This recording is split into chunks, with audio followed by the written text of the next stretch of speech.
प्रदीप साहब, आखिरी सवाल आपसे। बीजेपी सरकार अब आने वाले जो कॉरपोरेशन के इलेक्शंस होने वाले हैं, उल्लासनगर में भी होंगे मेरे ख्याल से अप्रैल के आसपास, जैसे कि सुनने में डेट आ रही है, बीजेपी सरकार अकेली जाएगी, किसी के साथ अलायंस में जाने के चांसेस हैं? देखिए, राजनीति है जो संभावनाओं का खेल होता है। आज की परिस्थिति मुझे अगर पूछेंगे तो भारतीय जनता पार्टी और रिपब्लिकन पार्टी आठवले गठ के साथ हमारी विधिवत यहाँ पर अलायंस है, युति है। आगे क्या होगा भविष्य में, राजनीति में कब क्या बदलाव आ सकता है और किसके साथ जो हमारे श्रेष्ठ नेता हैं, जो हमारे वरिष्ठ नेता हैं राज्य स्तर के, वो जो दिशा निर्देश देंगे उस दिशा निर्देश के हिसाब से उल्लासनगर इकाई काम करेगी।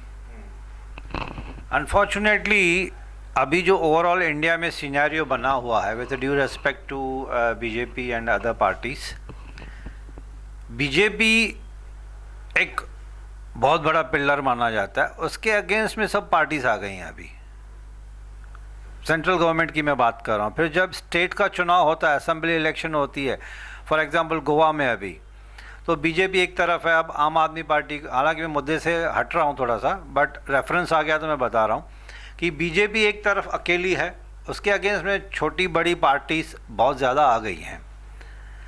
तो आपको क्या लगता है कि बीजेपी सरकार मेजॉरिटी से उल्लासनगर के ऊपर रूल कर सकती है आने वाले अप्रैल के इसमें कॉरपोरेशन इलेक्शन में? What are your expectation and judgement? हाँ, कर सकती। कितनी सीट्स जीत सकते हैं आप लोग? देखिए, भारतीय जनता पार्टी अपने अकेले दम पर यहाँ पर सत्ता काबिज कर सकती है, इसमें कोई दो राय नहीं है। हमारी जो आप कह रहे हो कि पूरे देश में भारतीय जनता पार्टी के विरुद्ध सभी पक्ष हैं, लेकिन उसका परिणाम नहीं आता। इससे पहले अलग अलग परिणाम देखे गए। यूपी में पहले कांग्रेस के साथ अखिलेश थे, हारे, फिर मायावती के साथ गए, हारे। तो लोगों को पता है कि अगर देश को समृद्धि देनी है, देश को या अंतर्राष्ट्रीय देश को एक मजबूत बनाना है, तो मजबूत सरकार देनी होगी। और एक पार्टी की अगर सरकार होती है तो निर्णय लेने की जो स्वतंत्रता होती है, उस आधार पर आदमी अच्छे निर्णय और लोकप्रिय जनहित के निर्णय ले सकते हैं। उसी आधार पर मैं कहता हूं कि उल्लासनगर में भी जब भी चुनाव होंगे, हम मतदाताओं से यह गुजारिश करेंगे कि भारतीय जनता पार्टी को बहुमत वाली पार्टी बनाएं और कम से कम आने वाले दिनों में हमारा लक्ष्य रहेगा कि 40 से 45 सीटें भारतीय जनता पार्टी जीते और अपना इस शहर में महापौर बिठाए और पूरी तरह से इस शहर को नंदनवन और सुंदर बनाने का प्रयास करें।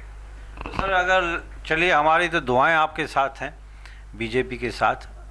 हम भी यही चाहते हैं। आपके जो विचार हैं कि एक सिंगल पार्टी होती है तो अनइंटरप्टेड जो रूल होता है, विदाउट एनी डिस्टर्बेंस, कभी वो टांग खींचता है, कभी वो टांग खींचता है, तो कुर्सी को बचाना थोड़ा सा मुश्किल हो जाता है। फिर अंडर प्रेशर वाली गवर्नमेंट हो जाती है, and compelled by the situation आपको सबको खुश रखने के लिए, नहीं तो सरकार फ्लैट होने के फुल चांस। ये तो मतलब यूनिवर्सल रूल है। तो अगर सर बीजेपी सरकार आ जाती है उल्लासनगर में कॉरपोरेशन में, तो होपफुली जितने भी हॉट बर्निंग पेंडिंग इश्यूज हैं with regard to development, overall development of Ulhasnagar, hopefully आप उसको टॉप प्रायोरिटी पे लेगी बीजेपी। देखिए, बिल्कुल आपने दुरुस्त कहा। एक पक्ष की अगर सरकार होगी तो राज्य सरकार के पास जब हम जाएंगे एक आवाज़ से बात करेंगे, क्योंकि जो जो हमारी समस्याएं हैं, जितनी भी हमारे प्रश्न हैं, जितने भी हमारे मुद्दे हैं, उसका निवारण करने के लिए राज्य सरकार की मदद हमको लगेगी। और राज्य सरकार के पास जाने में बहुमत के लोगों को एक अलग ताकत होती है।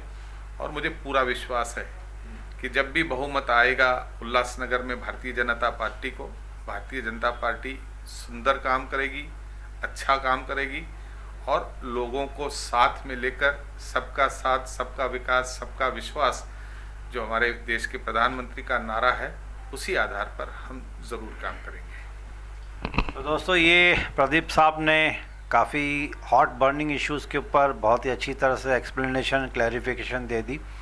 And we wish you all the very best sir, to you, to your team, to the entire BJP. And Modi साहब का क्या कहना, हम तो बहुत छोटे लोग हैं, इतने बड़े आदमी की तारीफ़ करें तो बहुत छोटी सी बात हो जाती है। जो पूरे वर्ल्ड में नाम कमाया है मिस्टर मोदी ने, बट नेचुरल इंडिया पहले से भी तरक्की कर रही थी, ऐसा नहीं बोलूँगा मैं कि कांग्रेस के ज़माने में तरक्की नहीं हुई थी। लेकिन अब रिसेंटली जब से मोदी साहब ने आया है, सोशल मीडिया भी उन्होंने अडॉप्ट कर लिया, तो सोशल मीडिया से अवेयरनेस ज़्यादा बढ़ गई है। तो पूरे वर्ल्ड मैप पे इंडिया का एक नक्शा मजबूत हुआ है। एंड मेरे ख्याल से, this is my personal view, not from this news TV channel. हम लोग का न्यूज़ टीवी का ऐसे होता है कि we normally try to bring the facts unbiased, किसी के सामने झुकाव नहीं होता है हमारा। लेकिन मोदी सरकार ने इंडिया को एक ऊंचाइयों पे पहुंचाया, ये तो दो राय है ही नहीं। आई थिंक बच्चा बच्चा इस बात को मानता है। And on this positive note we wish you all the very best. And दिल से मैं आपको थैंक्स बोल रहा हूँ सर। जमनू साहब ने भी बहुत बड़ा लंबा चौड़ा इंटरव्यू दिया हमें, आपने भी दिया। We are genuinely thankful to you and we keep coming to Ulhasnagar and we will keep disturbing you with request कि आप थोड़ा थोड़ा बीच में समय ज़रूर निकालिएगा, जो भी इशू होंगे उसके ऊपर लाइट थ्रो करने के लिए। Thanks, thank you very much.